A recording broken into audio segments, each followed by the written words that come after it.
Good day, everyone. How are you today? My name is PIANG. You may call me Ice. Let's get started in learning freefall motion within 15 minutes. There are two learning outcomes that need to be achieved after the section. We will start with the first outcome. Explain with examples freefall motion and gravitational acceleration. Imagine that you are standing on a chair, holding a stone with your left hand and a paper with your right hand. Then you drop both objects at the same height. So there is a question: which object will reach the ground first? For sure that the stone will reach the ground first. But how when you crumple and squeeze the paper into a round shape? Then you drop both objects again. Which object will reach the ground first? The answer is both objects will reach the ground at the same time. So now, are you curious why and how this can be happen? Let's get into the main idea of today's section. What is free fall motion? An object is in free fall if the motion of the object is affected only by gravitational force. And the free-falling object does not experience any action of other forces such as air resistance and friction. In our daily life, we always can notice that heavy object falls and reaches the ground faster than light object. This is because the presence of air resistance. But in free fall motion, objects with different masses will fall simultaneously with the same acceleration. This is because the air resistance is ignored during free fall motion. Since we have ignored the other forces, so the only factor governed in free fall motion is gravitational force, which means that the acceleration of free-falling object can be known as gravitational acceleration. Please take note that the Earth's gravitational acceleration is assumed to be constant with the value of 9.81 meter per second squared. In other words, saying that the velocity of a free-falling object will be increased by 9.81 meter per second in uniform gravitational field. So now you may want to ask why the gravitational acceleration is constant as 9.81 meter per second squared. Actually, it is not. The gravitational acceleration changes from one place to another. We all know that our Earth is not a perfect sphere, and the Earth has North Pole, South Pole, and also equator. As shown in the diagram, the value of gravitational acceleration at equator is equal to 9.78 meter per second squared. And the value of gravitational acceleration at pole is equal to 9.83 meter per second squared. This is because the distance between equator and the center of Earth is further than the distance between pole to the center of the Earth. But in calculations, we generally consider the gravitational acceleration on the surface of Earth is equal to 9.81 meter per second squared. And now, with the knowledge of free fall motion and gravitational acceleration, let's get back to this situation. Why a stone reaches the ground first before a paper? This is because the acceleration of stone is larger than the acceleration of paper, and the motion is affected by air resistance as well. But in the second time, the crumpled paper reaches the ground at the same time with the stone. This situation is modeling free fall motion where the air resistance is ignored, and the acceleration for both objects are almost the same. So here is a small conclusion for our first outcome. When an object falls in gravitational field, the air resistance can be ignored. Then the motion of object is affected only by the gravitational force. So the acceleration of object is approximate to Earth's gravitational acceleration. And this condition is called as free fall motion.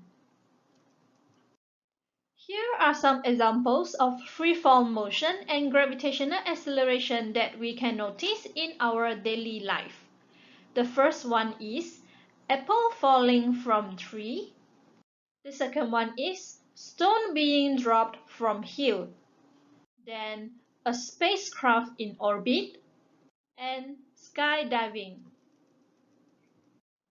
Next, let's move to our second outcome for this section. Solve problems involving Earth's gravitational acceleration for objects in free fall. So here is a tennis ball. If we throw the ball vertically upwards, or we release the ball vertically downwards, both motions are considered as free fall motion, where the ball will experience gravitational acceleration. To solve problems related to free fall objects, there are three equations can be applied. The first one is V equal to U plus GT. Next, S equal to UT plus half GT squared. And the third equation is V squared equal to U squared plus 2GS. Where V is final velocity, U is initial velocity, G is gravitational acceleration, T is time taken, and S is distance or height. Before we look into the example, we must know about the assumptions when using these equations. If the object is thrown vertically upwards, the motion is in positive direction. If the object is released vertically downwards, the motion is in negative direction. And please remember that the direction of gravitational acceleration is always in negative. Next, we will proceed with the example of problem solving. A tennis ball that is released falls vertically from a building of height 50 meters. Calculate the time taken for the ball to reach the base of the building. Calculate the velocity of the ball just before hitting the base of the building. Ignore air resistance and G equal to 9.81 meter per second squared. So we have the information release falls vertically, which means that downwards motion in negative direction. Initial velocity is 0, S is negative 50 meter, and G is negative 9.81 meter per second squared. Based on this information, which equations we should use? We should use the second equation because we do not have the information about final velocity. So we can substitute the values into the equation. And we will get the time taken for ball to reach the base of building is equal to 3.19 seconds. Next, let's proceed to figure out the velocity of the ball just before hitting the base of building. With the same information given from the question, we can try with the third equation. By substituting all the values, we will get the velocity of the ball is equal to negative 31.32 meters per second.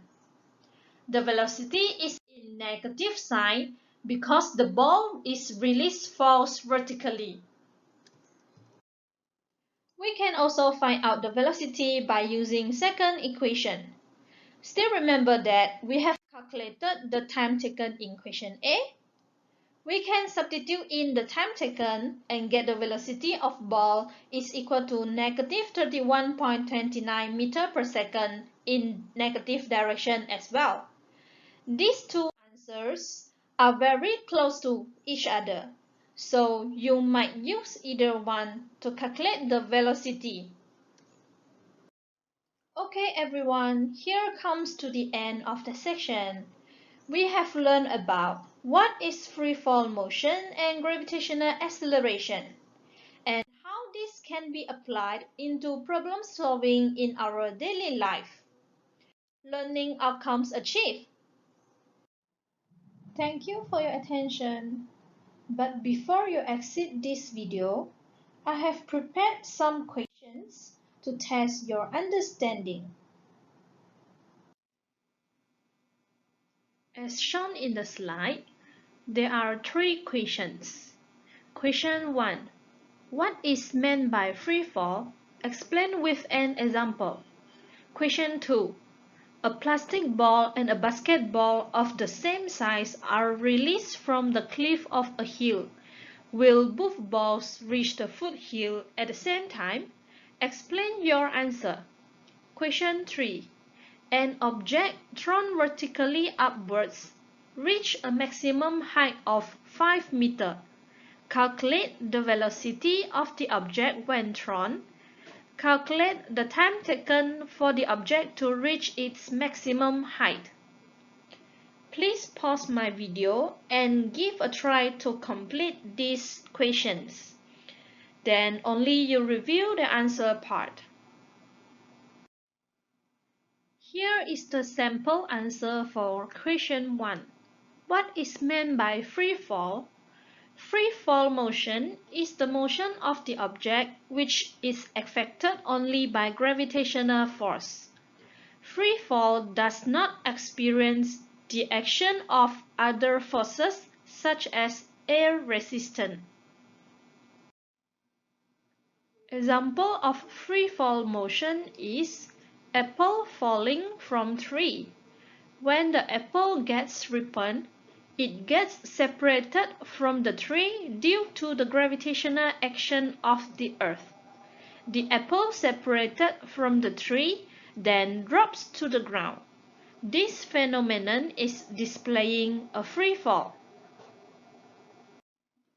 For question 2, will a plastic ball and a basketball reach the foothill at the same time? The answer is yes.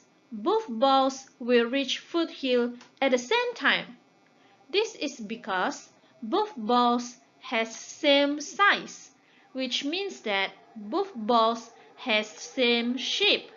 Regardless of their mass, they will experience same acceleration, which is due to gravitational acceleration. And here is the answer for question 3. You may find out the velocity of the object when thrown is equal to 9.90 meters per second by using the third equation. And the time taken for the object to reach its maximum height is equal to 1.01 seconds, which can be calculated by using the first equation. I hope you may answer all the questions in correct way. Thank you.